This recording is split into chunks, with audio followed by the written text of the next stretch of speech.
وعلى آله وأصحابه وأتباعه أجمعين إلى يوم الدين.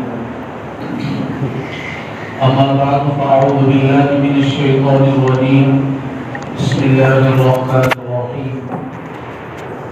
هذا بصائر للناس وهدى ورحمة. وقال الله تبارك وتعالى: وما آتاكم الرسول فخذوه وما نهاكم عنه فانتهوا واتقوا الله. صدق الله مولانا العظيم.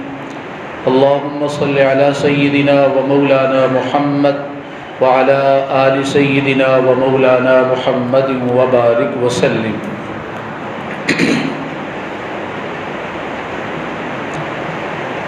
دنیا میں ہر انسان ابدی اور دائمی زندگی کا متمنی ہے کہ مجھے لمبی عمر مل جائے، لمبا زمانہ میں دنیا کے اندر رہوں، جبکہ دنیا فانی ہے۔ اب یہ دونوں چیزیں، ایک یہ تمنا اور آرزو کہ میں باقی رہوں، اور ایک اس عالم کا مزاج کہ اس کے اندر فنا ہے۔ تو انسان کی آرزو بقا کی ہے، اور اس عالم کا مزاج یہ ہے کہ اس میں فنا ہے۔ ہم سے پہلے ہمارے آباء و اجداد دنیا میں تشریف لائے، آج نہیں ہیں۔ ایک وقت آئے گا کہ ہم بھی دنیا سے چلے جائیں گے۔ تو یہ دنیا فانی ہے، اس میں فنا ہے۔ لیکن انسان ایک فطرت اور انسان ایک سوچ لیے بیٹھا ہے، وہ یہ ہے کہ مجھے بقا حاصل ہو۔ آپ کسی سے بھی پوچھ لیں، آپ کیا چاہتے ہیں، کتنا زندگی دنیا میں بسر کرنا چاہتے ہیں؟ وہ اگر 50 کی عمر پر ہے تو وہ کہے گا اور مزید مجھے 10 سال 15 سال 20 سال مل جائیں۔ جو 100 سال کی عمر میں ہے وہ بھی یہ کہے گا اور مزید مجھے مہلت مل جائے۔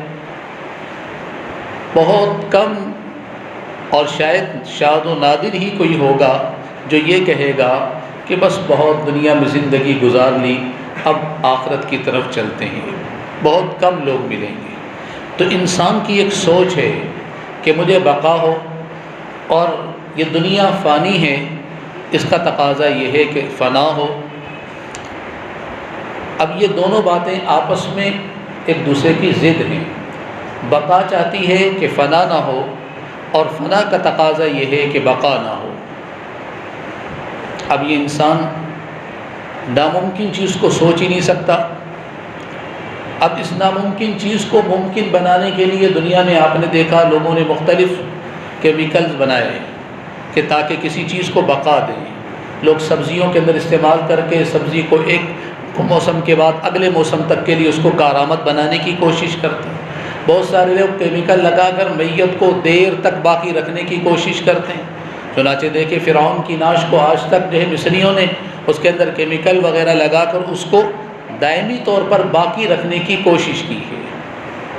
تو یہ تو دنیا کے لوگوں کا ہے کہ وہ کسی چیز کو باقی رکھنے کے لیے کوئی مسالہ کوئی کیمیکل وغیرہ استعمال کرتا ہے۔ سوال یہ ہے کہ اللہ رب العالمین نے اس بقا کے لیے ہمیں کیا دیا ہے؟ تو اللہ تعالیٰ شانہ نے اس بقا کے لیے ہمیں قرآن مقدس عطا فرمایا ہے۔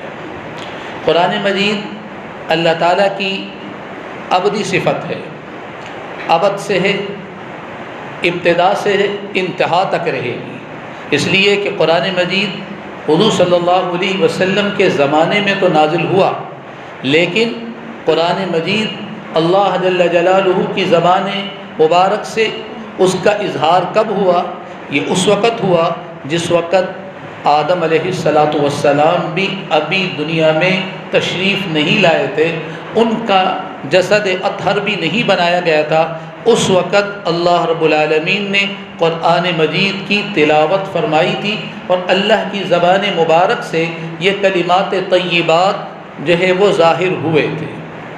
ابھی انسانیت نہیں بنی، ابھی آسمان و زمین نہیں بنی، آسمان و زمین کے بننے سے بھی برسہا برس پہلے اللہ تعالیٰ شانہ نے قرآن مجید کی سورہ طٰہٰ اور سورہ یاسین کی تلاوت فرمائی۔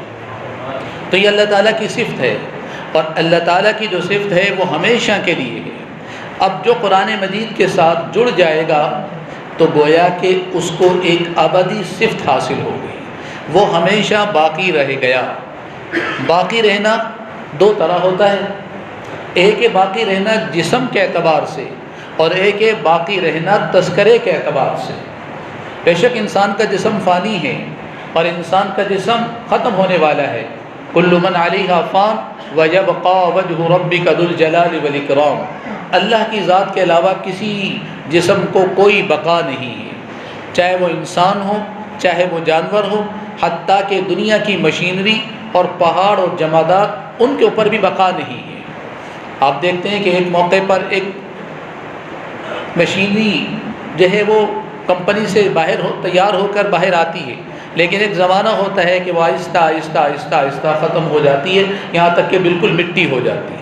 تو لوہا جس کو لوگ اتنا سخت سمجھتے ہیں، اس کے اندر بھی بقا نہیں ہے، وہ بھی فنا ہونے والی ہے۔ پہاڑوں کو دیکھیں، بہت سارے پہاڑ آہستہ آہستہ برتے برتے بالکل مٹی بن جاتے ہیں اور ختم ہو جاتے ہیں۔ تو پہاڑ جیسی سخت چیز اس کے اندر بھی بقا نہیں ہے، اور انسان تو ہے ہی گوشت پوست کا بنا ہوا، تو اس کے اندر بقا کہاں سے ہو سکتی ہے؟ تو جسمانی اعتبار سے تو دنیا کے اندر ہمارا وجود باقی نہیں رہے گا، لیکن تذکرے کے اعتبار سے ہمارا وجود باقی رہے گا جب تک کہ قرآن مجید باقی ہے۔ اس لیے کہ قرآن مجید قیامت کی صبح تک کے لیے اللہ نے نازل فرمایا۔ جو قرآن مجید سے جڑ گیا، جو قرآن مجید سے اپنے آپ کو جس نے قرآن کے ساتھ متصل اور منسلک کر لیا، تو جب تک قرآن ہے اس وقت تک وہ ہے۔ اور قرآن مجید کی مثال کسی نے عجیب دی، فرمایا قرآن مجید کی مثال بمنزلہ سورج کے ہے۔ سورج کی شعاعیں پڑتی ہیں، دھوبی جو کپڑا دھوتا ہے اس پر بھی پڑتی ہیں اور کپڑے پر بھی پڑتی ہیں، لیکن دونوں کی جگہ تاثیر الگ الگ ہے، دونوں کی تاثیر الگ ہے۔ دھوبی پر جب سورج کی شعاعیں پڑتی ہیں تو وہ سیاہ اور کالا ہو جاتا ہے، کہتے جی تمہارا چہرہ کالا ہو گیا، کیوں؟ اس لیے کہ دھوپ میں آپ کام کرتے ہیں، حالانکہ دھوپ کی شعاعیں اس پر پڑی تو وہ سیاہ ہو گیا، کپڑے پر پڑی تو کپڑا سفید ہو گیا۔ تو قرآن مجید کی تاثیر بھی یہی ہے کہ قرآن مجید کی تاثیر دونوں طرح چلتی ہے۔ جو قرآن کو سینے سے لگاتا ہے، جو قرآن کو اپنے دل میں بساتا ہے، جو قرآن کو اپنے ذہن میں بساتا ہے، اپنی زبان پر قرآن مجید کی تلاوت کرتا ہے، قرآن اس کو روشن تابناک بنا دیتا ہے۔ اور جو قرآن مجید کو پیٹھ دیتا ہے، قرآن مجید کو پشت دیتا ہے، قرآن کو کوئی اہمیت نہیں دیتا، قرآن کی عظمت اس کے دل میں بالکل بھی نہیں ہے، قرآن سے بے مروتی کا معاملہ کرتا ہے، تو یہی قرآن ہے کہ اس کو تاریک اور سیاہ کر دیتا ہے۔ جناب نبی کریم صلی اللہ علیہ وسلم کا ارشاد گرامی ہے، جس کا مفہوم یہ ہے کہ یہ قرآن بہت سارے لوگوں کو بلند و بالا کر دیتا ہے اور بہت سارے لوگوں کو پست اور ذلیل کر دیتا ہے۔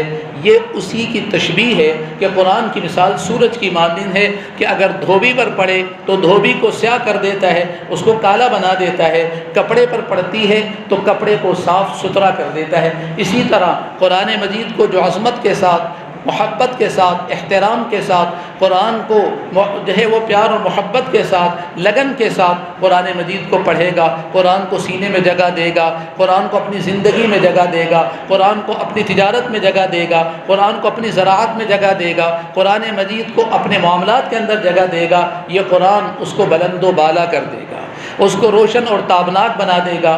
اور جو قرآن کو اپنی زندگیوں سے نکال دے گا، جو قرآن کو اپنے معاملات سے نکال دے گا، جو قرآن کو اپنی تجارت سے نکال دے گا، جو قرآن کو اپنی زبان سے نکال دے گا، تو یہ قرآن اس کو پست اور ذلیل کر دے گا۔ چیز ایک ہے قرآن مجید، اگر اس کو عظمت اور احترام کے ساتھ تھامیں گے یہ بلند و بالا کر دے گا، اور اگر اس کو پیٹھ دیں گے تو اس صورت میں یہ ہمیں ناکام و نامراد بنا دے۔ تو یہ قرآن مجید در حقیقت اللہ رب العالمین نے ہمارے لیے ایک عبرت کی کتاب نازل کی۔ دیکھیں قرآن مجید ایک ایسا اصول ہے کہ ایسا اصول نہ فرش پر ہے نہ عرش پر ہے، یہ اللہ تعالیٰ کا ایک ایسا اصول ہے جو اللہ نے نازل کیا۔ ایسے اصول پر مبنی یہ کتاب ہے کہ جیسے اصول دنیا کے پاس کسی کے پاس بھی موجود نہیں. یہ اللہ تعالیٰ نے ہمیں عطا فرمایا اور اس میں ہمارا کوئی کمال نہیں. یہ سب کچھ صدقہ ہے ہمارے آقا اور مولا حضرت سید المرسلین سرتاج الرسل امام الانبیاء حضرت محمد الرسول اللہ صلی اللہ علیہ وسلم کی ذات اقدس کا، کہ ان پر اللہ تعالیٰ نے آسمان سے کتاب نازل فرمائی اور انہوں نے اپنے سینے میں ان کو محفوظ فرمایا اور اپنے تلمیذان صحابہ رضی اللہ عنہم کو یہ قرآن پڑھایا، اور ان سے ہوتا ہوتا یہ قرآن آج ہمارے دل پر دستک دے رہا ہے، ہمارے دل کو کھٹکھٹا رہا ہے کہ میں تو آیا ہوں دلوں کو روشن کرنے کے لیے، تم کہاں؟ تو حضرات صحابہ رضی اللہ عنہم نے قرآن مجید کو تھاما، اللہ نے ان کو معزز اور محترم کر دیا. حالانکہ یہی صحابہ تھے جس کو قرآن نے کہا وَكُنْتُمْ عَلَى شَفَا حُفْرَةٍ، تم تو وہ تھے کہ جو بالکل جہنم کے کنارے پر کھڑے تھے، گمراہی اور دلالت کے بالکل کنارے پر کھڑے تھے، لیکن میں نے اپنا پیغمبر تمہارے پاس بھیجا اور میں نے اپنی کتاب تمہیں عطا کی، تو پھر تم ہی تھے کہ اللہ نے، آپ نے دیکھا کہ صحابہ رضی اللہ عنہم آفتاب و مہتاب بن گئے. جہاں آپس میں لڑائی، آپس میں اختلاف، آپس میں انتشار تھا، اب وہ آپس میں ایک دوسرے کے لیے جان چھڑکنے والے بن گئے. غزوہ احد کا واقعہ ہے کہ ایک صحابی فرماتے ہیں کہ میں نے جب احد کا دامن چھٹا اور صحابہ رضی اللہ عنہم کے اوپر دوسرے مرحلے کے اندر جو ایک آزمائش آئی، پہلے مرحلے میں تو اللہ نے فتح عطا فرما دی، لیکن دوسرے مرحلے میں اللہ رب العالمین نے کچھ اپنی قدرت کا اظہار فرمایا کہ دیکھو فتح بھی میرے ہاتھ میں ہے، ناکامی بھی میرے ہاتھ میں. کبھی میں فتح کے ذریعے تمہیں عروج ادا کروں گا، کبھی بظاہر دیکھنے میں تمہیں شکست ہوگی، لیکن حقیقت میں میرے نزدیک تمہارا مقام بلند و بالا ہوگا. تو پہلا مرحلہ، پہلا رخ یہ تھا کہ پہلے اللہ رب العالمین نے فتح عطا فرمائی، صحابہ خوش ہو گئے. پھر اللہ نے دوسرا رخ دکھایا کہ تھوڑی دیر کے بعد وہ فتح جو ہے وہ شکست میں تبدیل ہو گئی، لیکن یہ ظاہری شکست تھی، حقیقت میں یہ بھی فلاح اور یہ بھی فتح ہی تھی. تو فرماتے ہیں کہ میں نے پیالہ اٹھایا پانی کا، میں نے کہا میں چلتا ہوں، میرے رشتہ دار مجھے نظر نہیں آ رہے، میں ان کو پانی پلاؤں، شاید کہ وہ پانی کی پیاس کے اندر مبتلا ہوں اور جان کنی کے عالم میں. تو میں چلتے چلتے پہنچا تو میرا رشتہ دار، میرا عزیز جو ہے وہ زندگی کی آخری سانس لے رہا تھا، اور میں نے اپنے ہاتھ میں دیکھا، میں نے اپنے ہاتھ میں جب پیالہ اٹھایا اور دیکھا تو اس نے آہ کر کے پانی کی طرف اشارہ کیا کہ مجھے پانی پلا. جب میں نے اس کو پانی کا پیالہ پیش کیا، ابھی وہ اپنے ہونٹوں کی طرف نہیں لے کر پایا تھا کہ ساتھ میں ایک اور صحابی لیٹے ہوئے تھے جو زخموں کی وجہ سے کراہ رہے تھے اور وہ بھی پانی کی تمنا ظاہر کر رہے تھے. تو میرے رشتہ دار نے یوں نہیں فرمایا کہ مجھے پانی پلاؤ، بلکہ اشارہ کیا اس کو پانی پلاؤ. حالانکہ جان کنی کا عالم ہے، حالانکہ جان کنی کا عالم ہے، مرنے کے بالکل قریب ہیں. اس موقع پر ہر بندے کو اپنی چاہت ہوتی ہے کہ میں بچ جاؤں، مجھے زندگی حاصل ہو جائے. لیکن وہ کیسے آپ کے تربیت یافتہ تھے کہ جنہوں نے قرآن کی تربیت پا کر اپنے لیے جینا نہیں سیکھا بلکہ دوسروں کو زندگی دینے والے تھے. تو انہوں نے کہا کہ اس کو پانی پلاؤ. جب میں پانی کا پیالہ لے کر ان کے پاس پہنچا تو ابھی میں پانی کا پیالہ ان کے پاس ان کے ہونٹوں کے قریب کر ہی رہا تھا کہ ساتھ میں تیسرا ایک اور صحابی لیٹا ہوا تھا، اس نے بھی آہ کر کے پانی کی طلب کی کہ مجھے پانی پلاؤ. تو اس صحابی نے وہی ایثار استعمال کیا، وہی قربانی دی کہ نہیں مجھے نہیں، میرے اس بھائی کو پانی پلاؤ. جب میں اس کے طرف پہنچا تو پہنچنے کے بعد پہنچتے پہنچتے اس کی جان آفری کے سپرد ہو چکی تھی، وہ اللہ کے دربار میں پیش ہو چکا تھا. تو میں پیچھے ہٹا، جب پیچھے آیا دوسرے کے پاس، وہ بھی جام شہادت نوش کر چکا تھا. میں اپنے عزیز کے پاس آیا تو وہ بھی جام شہادت نوش کر چکا تھا.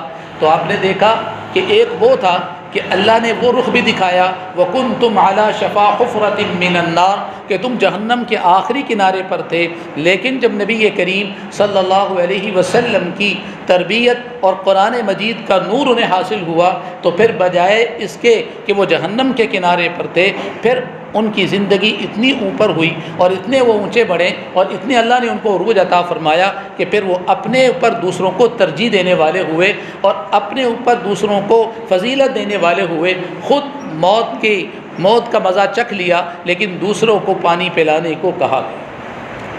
قرآن پاک کی محنت کا یہ نتیجہ نکلا کہ وہ تو آپس میں ایک دوسرے کا چہرہ دیکھنے کے لیے بھی برداشت نہیں تھے.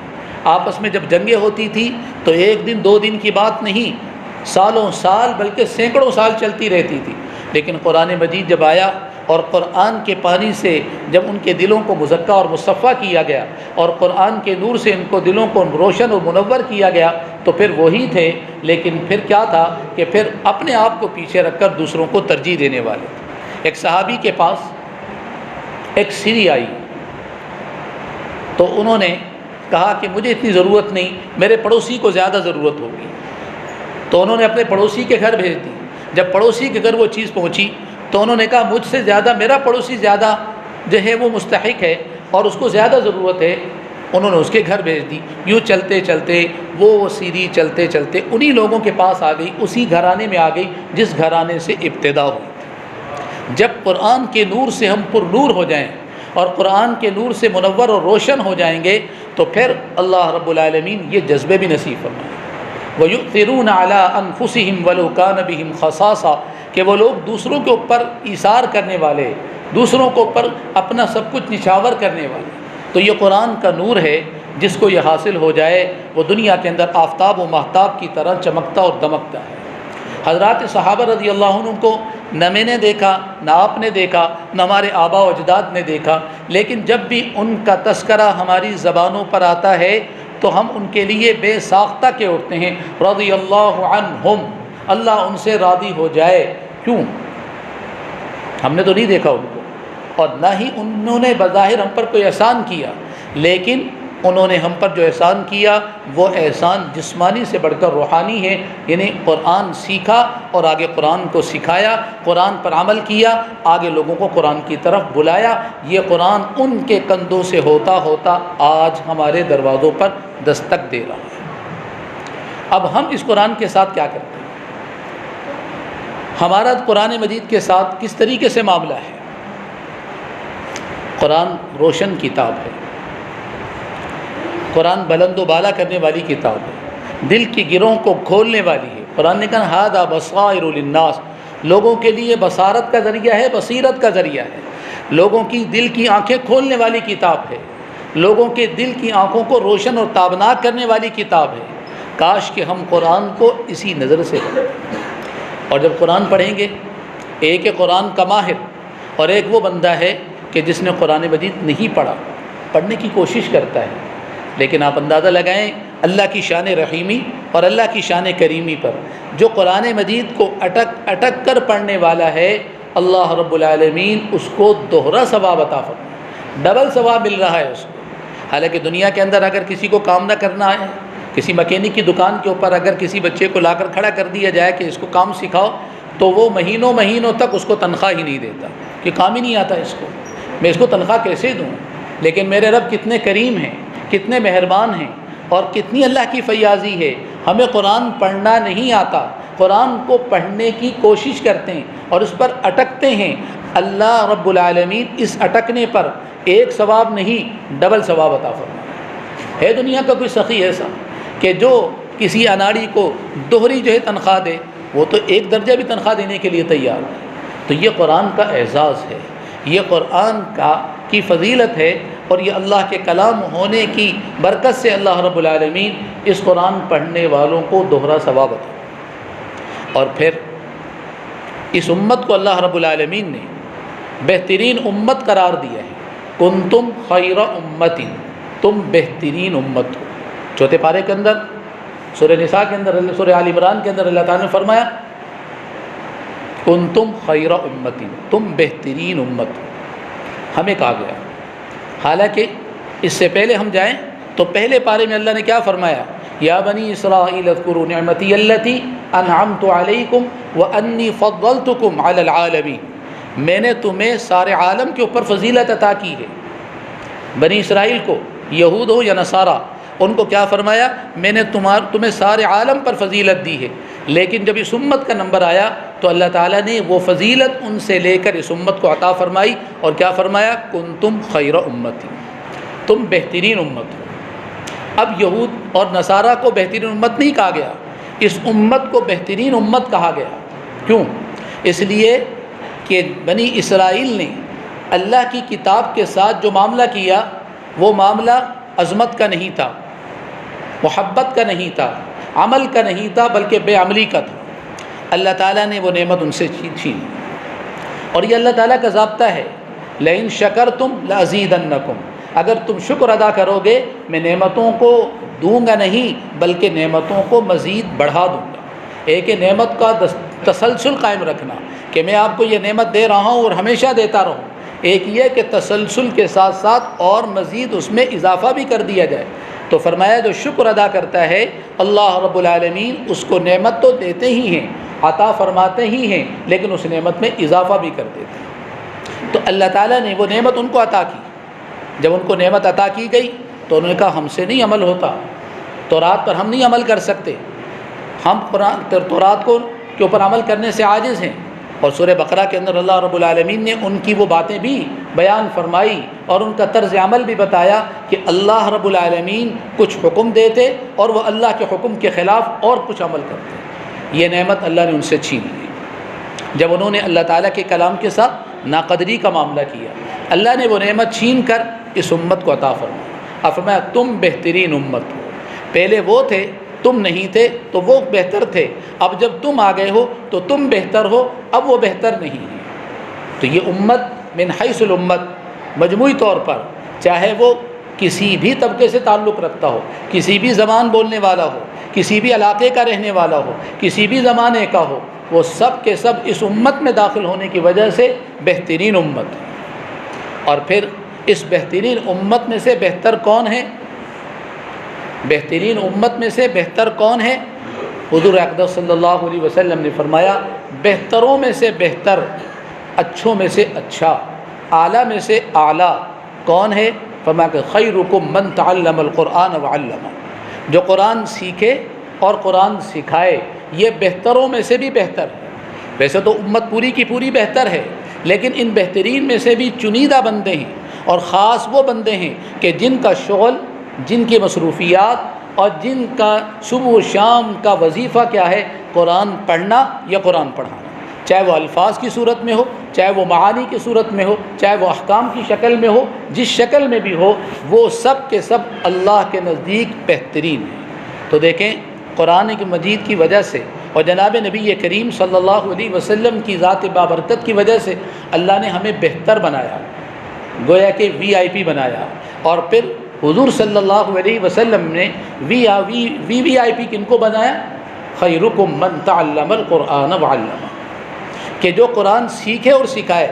یہ وی آئی پی نہیں بلکہ وی آئی پی اللہ تعالیٰ نے بنا دیا، اس لیے کہ بہتروں میں سے بھی بہتر ہے۔ جیسے ایک ہی طبقے کے لوگ ہوں، لیکن ان طبقے کے لوگوں میں سے کچھ لوگوں کو چنیدہ چن کر جو ہے ان کو کوئی اعزاز دیا جائے، تو یہ اللہ نے قرآن پاک والوں کو اعزاز عطا فرمایا ہے کہ قرآن مجید کا اعزاز یہ ہے کہ اب تم وی آئی پی نہیں بلکہ وی آئی پی بن گئے۔ اور اس سے بڑا اعزاز قرآن پاک پڑھنے والوں کا کیا ہے؟ جس سورہ یاسین کی تلاوت ہم کرتے ہیں، یہ وہی سورہ یاسین ہے، اس کے وہی کلمات ہیں جو خود حق تعالی شانہ نے تلاوت فرمائے۔ کتنا معزز ہے وہ، کتنا مقدس ہے وہ انسان کہ جو وہ کلمات اپنی زبان پر لے کر آتا ہے، کہ جو کلمات خود حق تعالی شانہ نے اپنی بے مثل بے مثال زبان سے ادا فرمائے۔ آج ہم کہتے ہیں نا کہ یہ مصلی ہے، اس مصلی پر اللہ کے برگزیدہ بندوں نے سجدہ کیا، اور ہمیں یہاں موقع مل جائے اس مصلی پر نماز پڑھنے کی، تو ہم اپنے آپ کو سعادت مند سمجھتے ہیں کہ اللہ کے نیک بندے کی جگہ پر ہم نے کیا ہے؟ نماز ادا کی ہے۔ اس مصلی پر ہم نے نماز پڑھی ہے جس مصلی پر حضرت مولانا حماد اللہ حلجوی رحمہ اللہ تعالیٰ نے جو ہے وہ نماز پڑھی۔ اس مصلی پر بیٹھ کر ہم نے جو ہے وہ ذکر کیا جس مصلی پر بیٹھ کر حضرت مولانا تاج محمود امروٹی رحمہ اللہ تعالیٰ نے ذکر کیا، تو ہم سعادت مند اپنے آپ کو سمجھتے ہیں کہ اللہ کے نیک بندوں کی جگہ پر بیٹھ کر ہم نے یہ عمل کیا، تو اس قرآن پڑھنے والے کی سعادت مندیوں کا کیا کہنا کہ اس کی زبان سے وہ کلمات نکل رہے ہیں جو کلمات خود حق تعالی شانو کی بے مثل بے مثال زبان سے ادا ہوئے تھے، اور پھر انہی کلمات کو سیدنا جبریل علیہ الصلاۃ والسلام نے ادا فرمایا، پھر انہی کلمات کو سید الکونین صلی اللہ علیہ وسلم نے اپنی زبان فیض ترجمان سے جن کا اظہار فرمایا۔ تو یہ قرآن پڑھنے والا چاہے وہ حافظ ہے چاہے وہ غیر حافظ ہے، لیکن قرآن کی تلاوت کر رہا ہے، اس کو یہ بات ذہن میں رکھ لینی چاہیے کہ میں عام الفاظ نہیں پڑھ رہا، عام کلمات نہیں پڑھ رہا، وہ کلمات پڑھ رہا ہوں، وہ حروف پڑھ رہا ہوں جو میرے اللہ نے پڑھے، جو جبریل علیہ السلام نے پڑھے، جو میرے آقا اور مولا حضرت سید القرین صلی اللہ علیہ وسلم نے پڑھے۔ اللہ نے مجھے یہ سعادت عطا فرمائی کہ میں وہی کلمات کیا ہے ادا کر رہا ہوں۔ کتنی بڑی سعادت کی بات ہے۔ اور اس سے بڑھ کر حدیث مبارکہ میں آتا ہے کل قیامت کے دن لوگ پریشانی کے عالم میں مبتلا ہوں گے، ہر بندے کے اوپر ایک خاص کیفیت طاری ہوگی، ایک گھبراہٹ اور ایک بے چینی کی کیفیت ہوگی۔ لوگ باہم آپس میں مشورہ کریں گے کہ کیا کرنا چاہیے۔ بالآخر ان میں سے جو دانا لوگ ہوں گے وہ کہیں گے کہ انبیاء کرام علیہم الصلاۃ والسلام کی خدمت میں چلتے ہیں، انبیاء کرام علیہم الصلاۃ والسلام سے التجا کرتے ہیں، انبیاء کرام علیہم الصلاۃ والسلام سے عرض گزارش کرتے ہیں کہ آپ ہمارے بارے میں اللہ سے رحم کی اپیل کیجیے، رحم کی درخواست کیجیے، شاید اللہ کا کرم ہو جائے۔ چنانچہ لوگ حضرت آدم علیہ السلام کی خدمت میں حاضر ہوں گے، لیکن آدم علیہ الصلاۃ والسلام اللہ کے جلال، اللہ کے غصے کو دیکھ کر کہیں گے نہیں بھائی یہ میرا مقام نہیں ہے، جاؤ نوح علیہ الصلاۃ والسلام کے پاس۔ لوگ حضرت نوح علیہ الصلاۃ والسلام کی خدمت میں حاضر ہوں گے، لیکن وہ بھی اللہ کے جلال کو دیکھ کر کہیں گے نہیں یہ میرا مقام نہیں ہے، یہ مقام مجھے حاصل نہیں، تم جاؤ ابو الانبیاء خطیب الانبیاء حضرت ابراہیم علیہ الصلاۃ والسلام کے۔ لوگ حضرت ابراہیم علیہ الصلاۃ والسلام کی خدمت میں حاضر ہوں گے اور جا کر کہیں گے آپ دیکھ رہے ہماری کیا حالت ہے، ہماری کیا کیفیت ہے، مہربانی فرمائیے، اللہ سے سفارش کی درخواست کیجیے، اللہ کی رحمت اور اللہ کے کرم کو ہمارے لیے جو ہے وہ اللہ سے مانگیے۔ ابراہیم علیہ الصلاۃ والسلام فرمائیں گے نہیں یہ میرا مقام نہیں ہے، جاؤ حضرت موسیٰ علیہ الصلاۃ والسلام کے پاس۔ لوگ حضرت موسیٰ علیہ الصلاۃ والسلام کی خدمت میں حاضر ہوں گے، وہ بھی یہی جواب دیں گے اور وہ آگے حضرت عیسیٰ علیہ الصلاۃ والسلام کی طرف لوگوں کو متوجہ کریں گے، لیکن حضرت عیسیٰ علیہ الصلاۃ والسلام بھی فرمائیں گے کہ نہیں یہ مقام میرا نہیں ہے، جاؤ سید الکونین صلی اللہ علیہ وسلم کی خدمت عالیہ میں، ان سے جا کر اللہ کے دربار میں آسانی اور سہولت کی درخواست پیش کرو۔ حضور اقدس صلی اللہ علیہ وسلم کی خدمت میں لوگ آئیں گے اور آپ علیہ الصلاۃ والسلام مقام محمود پر سجدہ فرمائیں گے اور اللہ تعالیٰ سے لوگوں کے لیے سہولت اور آسانی، رحم اور شفقت کا سوال کریں گے۔ اللہ رب العالمین آپ کی شفاعت کو قبول فرمائیں گے اور لوگوں کے لیے اللہ رب العالمین سہولت اور آسانی کا معاملہ فرمائیں گے۔ اس لیے حضور صلی اللہ علیہ وسلم صرف اپنی امت کے شفیع نہیں بلکہ کل کائنات کے شفیع ہیں۔ ساری کائنات کی شفاعت حضور صلی اللہ علیہ وسلم فرمائیں گے اولا۔ اب حضور علیہ الصلاۃ والسلام کے لیے شفیع ہونا ثابت ہو گیا، اور میرے آقا اور مولا حضرت محمد الرسول اللہ صلی اللہ علیہ وسلم نے کیا فرمایا؟ یہ حافظ قرآن، یہ قرآن پڑھنے والا، یہ قرآن کا خادم، یہ قرآن کو شب و روز پڑھنے والا، قرآن کو اپنا اوڑھنا اور بچھونا بنانے والا، قرآن سے اپنے دل لگانے والا، قرآن سے اپنی زبان کو مسخر اور مزین کرنے والا، جس نے قرآن کے حلال و حرام کو سمجھ کر اپنی زندگی میں قرآن کو جگہ دی، یہ جب کل قیامت کے دن اللہ کے دربار میں حاضر ہوگا، اللہ رب العالمین اس کو بھی شفاعت کا اعزاز عطا فرمائیں گے۔ اب دیکھیے حضور صلی اللہ علیہ وسلم کل کائنات کے شفیع ہیں، اور یہ حافظ قرآن یہ بھی 10 ایسے بندوں کے بارے میں شفاعت کرے گا جن کے اوپر جہنم لازم اور ضروری ہو چکی تھی ان کی بدعمالیوں کی وجہ سے، تو یہ بھی شفیع اور رسول اللہ صلی اللہ علیہ وسلم بھی شفیع۔ آپ کل کائنات کے شفیع ہیں، اور یہ ایک مخصوص، لیکن حضور کے ساتھ مشابہت تو ہوگی شفاعت کرنے کے اعتبار سے کہ حضور علیہ السلام کل کائنات کی شفاعت فرمائیں گے، یہ اپنے گھرانے کے 10 افراد کے بارے میں شفاعت کرے گا، تو یہ اعزاز کس کی وجہ سے ملا؟ قرآن مجید کی وجہ سے۔ یہ قرآن مجید کے اعزاز کا، اور اس سے بڑھ کر اللہ رب العالمین اس بندے کو اعزاز عطا فرمائیں گے۔ وہ کیا ہے؟ فرمائیں گے جنت میں داخل ہو جاؤ۔ جس طرح قرآن مجید کو دنیا کے اندر خوش نمائی کے ساتھ، خوش الحانی کے ساتھ، عمدگی کے ساتھ، اچھی آواز کے ساتھ اور دل سوز اور دل ساز طریقے سے قرآن کی تلاوت کرتے تھے، اب پھر دوبارہ تلاوت کرو اور تلاوت کرتے جاؤ۔ جیسے ہم لفٹ پر چڑھتے ہیں نا، لفٹ چلتی جاتی ہے، اوپر چڑھتی جاتی ہے، تو گویا کہ جنت کی لفٹ کے اوپر اس کو سوار کیا جائے گا اور کہا پڑھتا جا قرآن مجید، جہاں جا کر تیرا قرآن مکمل، وہاں تک تیرے ہی نام پوری جنت الاٹ کرے۔ یہ اعزاز ہے قرآن مجید کا، قرآن مجید کے خدام کا، قرآن مجید پڑھنے والوں کا۔ وہ لوگ دنیا کے اندر VIP لوگ ہیں، وہ اللہ کے ہاں مقبول اور محبوب ہیں، جس کو رسول اللہ نے اہل قرآن کہا ہے۔ وہ دنیا کے اندر بھی اور آخرت کے اندر بھی ہمارے لیے رحمت کا ذریعہ ہیں، اللہ کی رحمت کو لانے کا ذریعہ ہیں۔ جہاں قرآن پڑھا جاتا ہے وہ علاقہ جگمگاتا ہے، لوگ اپنے گھروں کو شادی کے موقع پر مختلف وہ لائٹنگ کے ذریعے سے، قمقموں کے ذریعے سے اپنے گھر کو روشن اور منور کر کے دکھاتے ہیں، تاکہ لوگوں کو دور سے معلوم ہو جائے کہ اس گھر کے اندر کوئی خوشی ہے۔ لیکن جس گھر کے اندر، جس مقام پر، جس جگہ پر قرآن مجید کی تلاوت کی جاتی ہے، آسمان والوں کو وہ جگہ روشن اور منور نظر آتی ہے، اگرچہ وہاں پر بلب بھی نہ جلتا ہو۔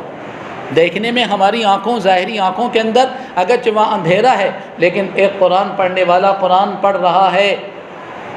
رہا ہے، چاہے وہ زبانی طور پر پڑھ رہا ہے، چاہے وہ قرآن مجید کو دیکھ کر پڑھ رہا ہے، لیکن اللہ رب العالمین اس پڑھنے پر اس کو یہ اعزاز عطا فرمائیں گے کہ اس کا وہ علاقہ اور وہ گھر اور وہ مقام اور وہ جگہ جہاں پر وہ قرآن کی تلاوت کر رہا ہے وہ روشن اور منور نظر آئے۔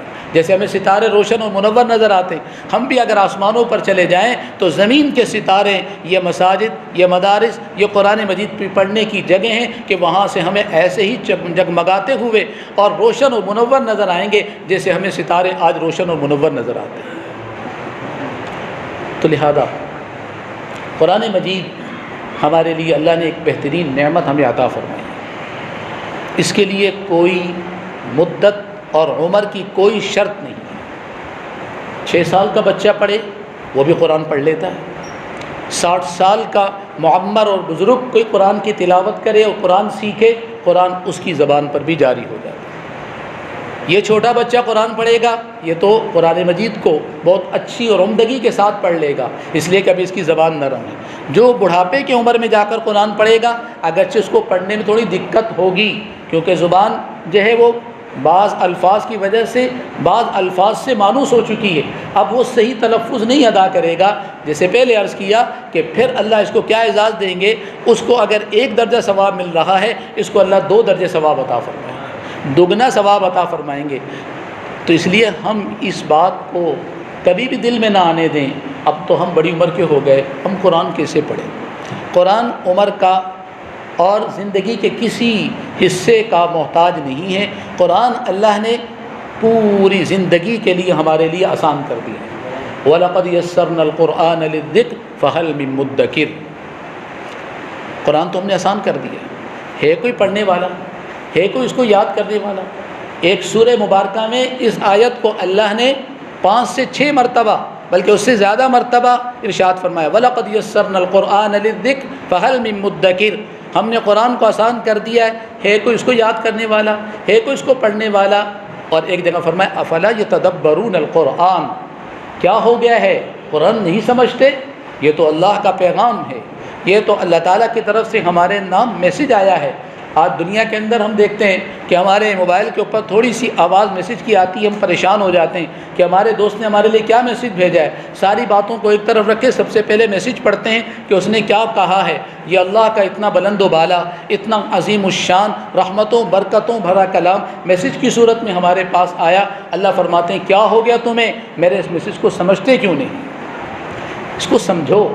تو معلوم ہوا اس کا پڑھنا بھی باعث برکت، اس کا سمجھنا بھی باعث رحمت، اور پھر اس کو اپنی زندگیوں میں لانا یہ ہماری زندگی کا مقصود ہے۔ اس کا پڑھنا رحمت ہے، مغفرت کا ذریعہ ہے، بلندی درجات کا ذریعہ ہے۔ اس پر عمل کرنا یہ ہماری کامیابی کی دلیل ہے۔ قرآن کا چومنا باعث رحمت ہے، قرآن کا سر پر رکھنا باعث برکت ہے، قرآن مجید کی تلاوت کرنا عمدگی کی بات ہے۔ اور اس قرآن پڑھنے والے کو، آج ہم تو کسی کا قرآن مکمل ہوتا ہے تو ہم اس کو مبارکباد دیتے ہیں، اس قرآن پڑھنے والے کو اور اس قرآن کو جو ہے اپنے سینے میں اتارنے والے اور اس قرآن کو مکمل کرنے والے کو میں نہیں، آپ نہیں، فرشتوں نے ہماری دنیا میں آنے سے پہلے اور آسمان و زمین کے پیدا ہونے سے پہلے انہوں نے مبارکباد دی ہے۔ جب اللہ تعالیٰ شانو نے سورہ طٰہٰ اور سورہ یاسین کی تلاوت فرمائی تو فرشتوں نے سنا اور سن کر عش عش کر کے خوشی میں جھومنے لگے، کہا مبارک ہیں وہ زبانیں جو زبان اس کو پڑھے گی، مبارک ہے وہ سینے جن سینوں کے اندر یہ قرآن اترے گا، مبارک ہے وہ لوگ جن کے اوپر یہ قرآن اترے گا۔ تو آج ہمیں مبارکباد نہیں دی گئی، اور مبارکباد دینے والا کوئی عام آدمی نہیں ہے، فرشتوں نے ہمیں مبارکباد دی ہے۔ تو اس کا پڑھنا اتنا عظیم الشان ہے، اور اس پر عمل کریں گے تو پھر تو کہنا ہی کیا، دنیا بھی ہماری اور آخرت بھی ہماری خوب روح ہو جائے گی، آفتاب و ماہتاب کی طرح چمکتی ہو جائے گی۔ اس لیے قرآن مجید کو یہ سمجھ کر کے اس کو پڑھنے کا کیا فائدہ، کیا حاصل ہوگا، نہیں۔ ہمارے ائمہ میں سے امام احمد بن محمد بن حنبل رحمہ اللہ تعالیٰ نے ایک مرتبہ خواب میں اللہ رب العالمین کی زیارت فرمائی۔ کیسے زیارت فرمائی؟ کما یلیق بشانہ، جیسے اللہ بے مثل بے مثال ہیں، اللہ اسی بے مثل بے مثال طریقے سے حضرت امام احمد کے سامنے ہے۔ حضرت امام احمد نے اس سنہری موقع کو غنیمت جانا کہ اللہ تعالیٰ کی زیارت ہو رہی ہے، اللہ تعالیٰ سے ہم کلام ہونے کا موقع ہے۔ تو ایک بہترین اور قیمتی سوال اللہ تعالیٰ سے کیا، اے میرے مالک، اے میرے خالق، آپ یہ تو بتا دیجئے آپ کے قرب کا ذریعہ کیا ہے، آپ کے قریب ہونے کا ذریعہ کیا ہے، آپ کی رحمتوں کے اندر غسل کرنے کا طریقہ کار کیا ہے، آپ کی رحمتوں کے اندر غوطہ زن ہونے کا طریقہ کار کیا ہے، یہ تو مجھے بتا دیجئے کہ آپ کے میں قریب کیسے ہو جاؤں۔ حالانکہ اتنے بڑے اللہ کے نیک بندے ہیں، اتنے بڑے اللہ کے نیک بندے ہیں کہ قربانی سے پہلے جناب نبی کریم صلی اللہ علیہ وسلم نے ان کے استاد گرامی حضرت امام شافعی رحمہ اللہ تعالیٰ کو خواب کے اندر فرمایا، اے شافعی، احمد کو جا کر کہہ دینا کہ تمہارے اوپر ایک بہت بڑا امتحان آنے والا ہے، ثابت قدم رہنا، اللہ کے نبی کی طرف سے پیغام آ رہا ہے، کتنے اونچے مقام کے ہوں گے، کتنے بڑے درجات کے ہوں گے، لیکن اللہ تعالیٰ سے پوچھ رہے ہیں، میرے مولا یہ تو بتا دیجئے کہ آپ کے قرب کے حاصل ہونے کا ذریعہ کیا ہے۔ اللہ تعالیٰ شانہ نے بہترین جواب عنایت فرمایا، اللہ کرے کہ وہ جواب ہم سب اپنے پلے باندھ لیں۔ فرمایا بتلاوت القرآن، قرآن کی تلاوت سے میرا قرب حاصل ہوتا ہے۔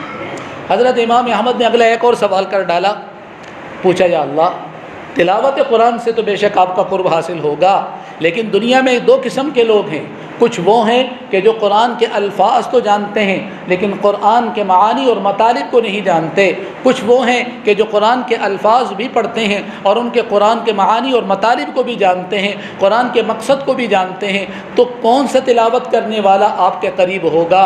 اللہ رب العالمین نے فرمایا، قرآن کی تلاوت کرنے والا جو بھی ہے قرآن کو سمجھ کے پڑھے تب بھی وہ میرا قرب حاصل کرے گا، اور بغیر سمجھے پڑھے وہ بھی میرا قرب حاصل کرے گا۔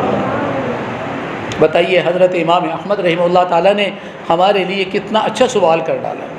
اگر ہمیں قرآن کے الفاظ آتے ہیں الحمدللہ ہم اللہ کے قریب ہیں، اللہ تعالیٰ کا قرب بڑھتا رہے گا، جوں ہم قرآن مجید کو پڑھتے رہیں گے یوں ہم قرآن مجید کے پڑھنے کی وجہ سے اللہ کے قریب ہو جائیں گے۔ ایک صحابی فرماتے ہیں کہ میں تہجد کے ٹائم اٹھا اور تہجد کے ٹائم اٹھ کر میں نے قرآن کی تلاوت شروع کی تو میں نے دیکھا آسمان سے کچھ بادل نما چیز ہیں جن کے اندر ٹمٹماتے چراغ ہیں، وہ قریب آ رہے ہیں، قریب آتے جا رہے ہیں۔ میرا گھوڑا کھڑا تھا، ایک دم وہ بدکنے لگا تو مجھے خوف ہوا کہیں یہ میرے بیٹے کو جو ہے نقصان نہ پہنچا دے۔ میں نے قرآن موقوف کیا، اپنے بیٹے کو اٹھایا، باہر نکلا تو وہ سارا ماجرا ہی ختم ہو گیا۔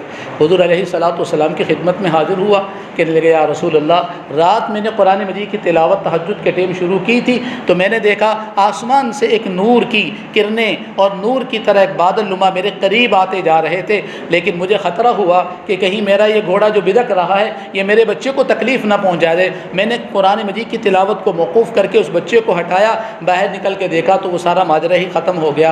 حضور نے فرمایا ارے اللہ کے بندے قرآن پڑھتے رہتے یہ اللہ کی رحمت تھی جو تمہارے قریب آ رہی تھی۔ یہ جو کہا نا کہ قرآن پڑھو گے تو اللہ کے قریب ہو جاؤ گے، تو اللہ کے قریب ہونے کا مطلب اللہ کی رحمت کے قریب ہو جاؤ گے۔ تو اس لیے قرآن پڑھنے کو بیکار نہیں سمجھنا چاہیے، بلکہ اللہ کا ایک اعزاز سمجھنا چاہیے کہ اللہ تعالیٰ نے ہم پر ایک اعزاز فرمایا، اللہ تعالیٰ نے ہم پر ایک رحم فرمایا، اللہ نے اپنے بندوں میں سے ہمیں چنا اور ہمیں منتخب فرما کر اللہ نے اپنے کلام کی تلاوت یا اپنے کلام کو سیکھنے یا سکھانے کی توفیق عطا فرمائی۔ یہ ہمارے رب کا ہم پر احسان ہے، ہمارا کوئی کمال نہیں ہے۔ ہمارا کیا کمال ہے؟ ہم تو ایک لفظ نہیں پڑھ سکتے جب تک کہ اللہ کی طرف سے عنایت نہ ہو جائے۔ تو اس لیے اگر ہم قرآن کی تلاوت کرتے ہیں تو یہ ہمارے مولا کا ہم پر احسان ہے، ہمارے مولا کا ہم پر فضل ہے، ہمارے مولا کا ہم پر کرم ہے کہ ہماری زبان جو گناہوں سے آلودہ ہو چکی ہے۔ حق تو یہ ہے کہ ہم اگر اپنی زبان کو عرق غلاب سے ایک مرتبہ نہیں سینکڑوں مرتبہ دھوئیں تب بھی ہماری زبان اس لائق نہیں ہے کہ اللہ کا مقدس کلام ہماری اس گناہ گار زبان کے اوپر جاری ہو، اس لیے کہ ہم نے اس زبان سے بہت سارے گناہ کیے ہیں، وہ بالکل آلودہ اور بالکل ناپاک ہو چکی ہے، لیکن اللہ کا کرم دیکھیے، اللہ کا فضل دیکھیے، میرے مولا کی عنایت دیکھیے کہ اللہ تعالیٰ شانہ اتنے گناہ کرنے کے باوجود بھی جب ہم قرآن کی تلاوت کرنے لگتے ہیں اللہ رب العالمین ہماری زبانوں پر قرآن کی تلاوت کو جاری فرمائے، ہماری زبان خاموش نہیں ہوتی، پڑھتی چلی جاتی ہے۔ تو یہ اللہ کا کرم ہے، اللہ کا احسان ہے، اللہ کا فضل ہے۔ تو جب ہم اس تشکر کے جذبات سے لبریز ہو کر کہ ہمارے مولا کا ہم پر احسان ہے، ورنہ ہم سے اچھی طریقے سے عربی بولنے والے، ہم سے اچھے طریقے سے دوسری زبانوں کو بولنے والے، ہم سے اچھا طریقے سے کسی بات کو سمجھنے والے، لیکن اللہ نے وہ نعمت ان کو عطا نہیں فرمائی، اللہ نے ہمیں عطا فرمائی ہے، ہمارے اندر کچھ نہیں، یہ ہمارے مولا کا ہم پر فضل ہے۔ یاد رکھ لیجئے جب تک ہم اپنے آپ کو اللہ کے سامنے گرائے رکھیں گے اللہ رب العالمین ہمیں بلند و بالا کرتے رہیں گے، اور جس دن ہم نے یہ کہا ہم کچھ ہیں اس دن ہماری تنزلی کی ابتدا ہو گئی۔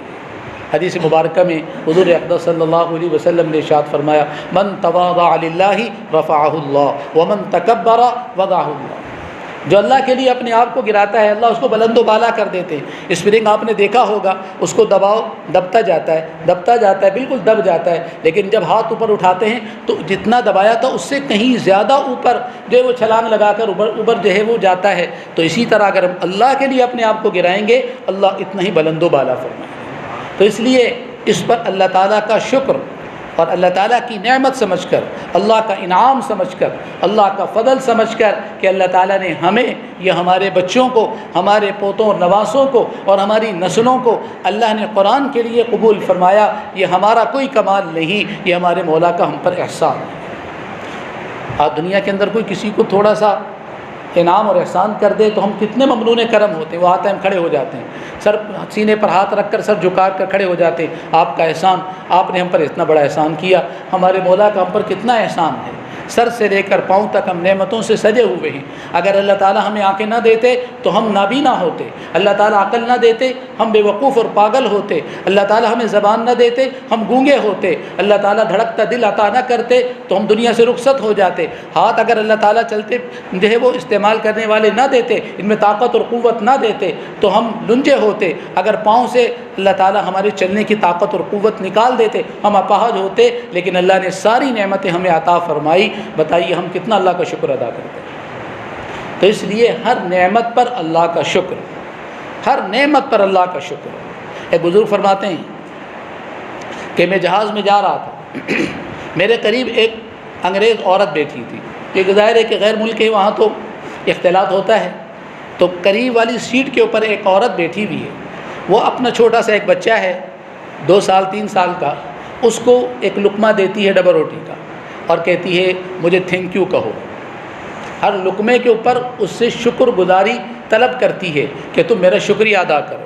فرماتے میں نے اس کو دیکھ کر میں نے سوچا کہ دیکھو یہ انسان پر احسان کر کے اس کو شکر گزاری کی عادت ڈال رہا ہے، کیونکہ بچپن کے اندر جو بات ڈالی جائے گی، بچپن کے اندر جس بات کا بچے کو عادی بنایا جائے گا، بچپن تک اس کی وہی عادت رہے گی، بڑھاپے تک وہی عادت رہے گی۔ تو کہا دیکھو اللہ نے ہمیں فرمایا وَاشْكُرُوا لَهُ، تم میرا شکر ادا کرو، لیکن ہم ہیں کہ اللہ کا شکر ادا نہیں کرتے۔ یہ غیر مسلم ہے لیکن اس کے باوجود ہر لقمے پر کہتی ہے کہ میرا شکر ادا کرو۔ کہتے ہیں میں نے اس کو دیکھ کر دل کے اندر یہ تہیہ کیا، اللہ آپ کتنے عظیم ہیں کہ ہم آپ کی نعمتوں کی شکر گزاری صحیح نہیں کرتے، اس کے باوجود بھی آپ اپنی نعمتوں کا فیضان جاری رکھتے ہیں۔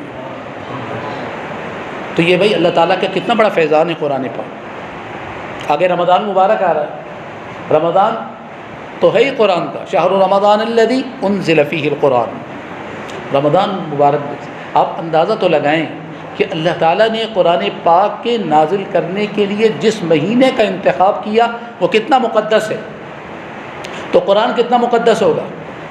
اور پھر رمضان المبارک کے مہینوں میں سے جس رات کا انتخاب کیا وہ رات کتنی مقدس ہے، لیلۃ القدر خیر من الف شہر، 1000 مہینوں سے زیادہ افضل، تو قرآن کتنا مقدس ہوگا۔